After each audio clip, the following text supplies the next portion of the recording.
હાલ તો ભાઈ ગાડી લઈ લે તો મોરબી જવું છે. કેટલું થાય?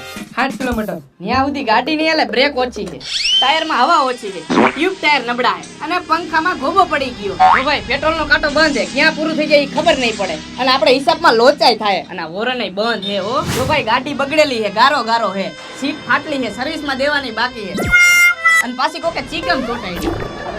જો ભાઈ પેટ્રોલ પંપે પૂગે એનું કઈ નક્કી નથી અને પૂગે તો માંડ પૂગે અને જો નો પૂગે તો તું ધકાઈ કેમ મારીશ અને પાછો રહ્યો તું સેલિબ્રિટી. બોલ હવે ભાઈ ખાલી ખોટા બાના નો કાઢ, તારે ન આવું તો ના પાડ દે. ભાઈ આવવાની મારી ના નથી, જી છે ને તને ચોખ્ખું કહું છું. રહેવા દે ભાઈ, હું આશીષ ને ફોન કરું છું, ઓને આશીષ ઓલીને મળતા આવશે.